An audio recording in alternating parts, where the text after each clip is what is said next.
ಮನುಷ್ಯನ ವ್ಯಕ್ತಿತ್ವವೂ ಕೂಡ ಶಂಖದಂತಹ ವ್ಯಕ್ತಿತ್ವ ಇರಬೇಕು, ಅಂದರೆ ದೇವರ ದರ್ಶನ ಆಗ್ತದೆ. ಏನು ಶಂಖದಂತಹ ವ್ಯಕ್ತಿತ್ವ? ಮೊದಲನೇದ್ದು ಶಂಖ ಪಾಂಡುರ ಏವ ಅಂತ. ಶಂಖ ಹೇಗಿರುತ್ತೆ ಅಂದರೆ, ಶಂಖ ಇದು ಶುಭ್ರವಾಗಿರುತ್ತದೆ. ಮನುಷ್ಯನ ಮನಸ್ಸು ಶುಭ್ರವಾಗಿರಬೇಕು, ಕೊಳಚೆ ಇರಬಾರದು, ಕಪ್ಪು ಇರಬಾರದು, ಕಾಮಕ್ರೋಧಾದಿ ದೋಷಗಳಿರಬಾರದು. ಶುಭ್ರವಾದ ಮನಸ್ಸಿದ್ದರೆ ಭಗವಂತನ ದರ್ಶನವಾಗತ್ತೆ ಅಂತ. ಶಂಖನಿಗೆ ಭಗವಂತನ ದರ್ಶನವಾಯಿತು ಅಂತ ಹೇಳುವುದರ ಹಿನ್ನೆಲೆಯಲ್ಲಿ ಶುದ್ಧ ಮನಸ್ಸಿನ ವ್ಯಕ್ತಿಗಳಿಗೆ ಭಗವಂತನ ದರ್ಶನವಾಗತ್ತೆ ಅಂತ ಸೂಚನೆಯನ್ನು ಮಾಡುತ್ತಾರೆ.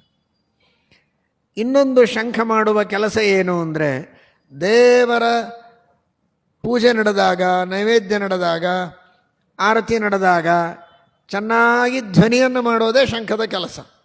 ಆ ದೇವರ ಸರ್ವೋತ್ಕರ್ಷವನ್ನು ಹೇಳುವುದು ಶಂಖದ ಕೆಲಸ.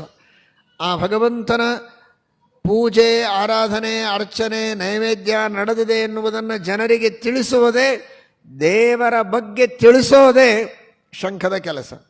ಯಾವ ವ್ಯಕ್ತಿ ತಾನು ಮಾತ್ರ ದೇವರನ್ನು ತಿಳಿಯದೆ ಅನೇಕ ಜನರಿಗೆ ದೇವರ ಮಹಿಮೆಯನ್ನು ಶಂಖಧ್ವನಿಯಂತೆ ಗಟ್ಟಿಯಾಗಿ ಹೇಳಿ ತಿಳಿಸಿಕೊಡುವುದಕ್ಕೆ ತನ್ನ ಜೀವನವನ್ನು ಮೀಸಲಾಗಿಟ್ಟಿದ್ದಾನೆ, ಅಂಥವನಿಗೆ ಭಗವಂತನ ದರ್ಶನ ಬೇಗ ಆಗತ್ತೆ. ಯಾಕೆ ಅಂದರೆ ಭಗವಂತನಿಗೆ ಅವನ ಮೇಲೆ ಬಹಳ ಪ್ರೀತಿ ಅಂತ. ಯಾರು ಪರಮಾತ್ಮನ ಸರ್ವೋತ್ತಮತ್ವವನ್ನು ಸಾರಿ ಸಾರಿ ಹೇಳ್ತಾರೆ, ಯೋಗ್ಯರಾದ ಅಧಿಕಾರಿಗಳಿಗೆ ಉಪದೇಶ ಮಾಡುತ್ತಾರೆ, ತಾವೂ ಶುದ್ಧವಾದ ಮನಸ್ಸನ್ನು ಪಡೆದುಕೊಂಡಿರ್ತಾರೆ, ಅಂಥವರಿಗೆ ಭಗವಂತನ ದರ್ಶನ ಅನ್ನುವುದನ್ನು ಸಾಂಕೇತಿಕವಾಗಿ ಶಂಖನಿಗೆ ಭಗವಂತನ ದರ್ಶನ ಅನ್ನುವುದರ ಹಿನ್ನೆಲೆಯಲ್ಲಿ ಪುರಾಣ ನಮಗೆ ತಿಳಿಸಿಕೊಡ್ತಾ ಇದೆ. ಇದು ನಿಮ್ಮೆಲ್ಲರ ಅನುಭವಕ್ಕೂ ಬರುತ್ತೆ. ಹೇಗೆ ಹೊಟ್ಟೆ ತುಂಬಿಕೊಳ್ತೀಯಪ್ಪ? ಹೇಗೆ ಹೊಟ್ಟೆ ನೌಕರಿ ಮಾಡ್ತೀನಿ ತುಂಬಿಕೊಳ್ತೀರಿ, ನನ್ನ ಕೆಲಸವೇ ನನಗೆ ಹೊಟ್ಟೆಗೆ ಹಾಕ್ತದೆ ಅಂತ ಹೇಳ್ತೀರಾ ಇಲ್ವೋ? ನನ್ನ ಉದ್ಯೋಗ ನನ್ನ ಹೊಟ್ಟೆ ತುಂಬಿಸುತ್ತೆ ಅಂತ. ನಿನ್ನ ಉದ್ಯೋಗವೇ ನಿನ್ನ ಹೊಟ್ಟೆ ತುಂಬಿಸ್ತದಾ? ಮಾತು ಚೆನ್ನಾಗಿದೆ, ನಿಜವಾಗಿ ನಿನ್ನ ಉದ್ಯೋಗ ನಿನಗೆ ಹಸಿವು ಬರೋ ಹಾಗೆ ಮಾಡ್ತದೆ, ಹೊಟ್ಟೆ ತುಂಬಿಸೋದಿಲ್ಲ. ದುಡಿದು ಹಸಿವಾಗತ್ತೆ. ಹಾಗಾದರೆ ಹೊಟ್ಟೆ ತುಂಬಿಸೋದು ಯಾವುದು? ದುಡಿತ ಅಲ್ಲ. ನಿನ್ನ ದುಡಿತವನ್ನು ನೋಡಿದಾಗ ಅಯ್ಯೋ ಇಷ್ಟು ದುಡಿತಾನಲ್ಲ ಅಂತ ನಿನ್ನ ದುಡಿತದಿಂದೇನು ಮಿಡಿತ ನೋಡುವ ವ್ಯಕ್ತಿಯಲ್ಲಿ ಆಗತ್ತಲ್ಲ, ಅಲ್ಲಿರುವ ಓನರ್, ಯಜಮಾನ, ಅವನ ಮನಸ್ಸಿನಲ್ಲಾದ ಮಿಡಿತದಿಂದ ನಿನಗೇನೊಂದು ಹಣ ಕೊಡ್ತಾನೆ, ಅದರಿಂದ ನಿನಗೆ ಬೇಕಾದದ್ದನ್ನು ತಂದುಕೊಂಡು ನೀನು ಹೊಟ್ಟೆ ತುಂಬಿಕೊಂಡದ್ದು. ಹಾಗಾದರೆ ನಿನ್ನ ದುಡಿತ, ಉದ್ಯೋಗ ಹೊಟ್ಟೆಗೆ ಹಾಕಿಲ್ಲ, ಉದ್ಯೋಗ ಮಾಡಿದ್ದಕ್ಕೆ ಒಬ್ಬ ವ್ಯಕ್ತಿ ಸಂತೋಷಪಟ್ಟು ಅದರಿಂದ ನಿನಗೆ ಹಣ ಬಂದದ್ದು ಅಲ್ವೋ? ಹಾಗೆ ನಾವು ಮಾಡಿದ ಕರ್ಮಗಳೋ, ನಮ್ಮ ಜ್ಞಾನವೋ, ನಮ್ಮ ತಪಸ್ಸೋ ನಮಗೆ ಮೋಕ್ಷ ಕೊಡೋದಲ್ಲ. ಅದನ್ನು ನೋಡಿ ಸಂತೋಷಪಟ್ಟ ಭಗವಂತ ನಮಗೆ ಮೋಕ್ಷವನ್ನು ಕೊಡಬೇಕಾದದ್ದು.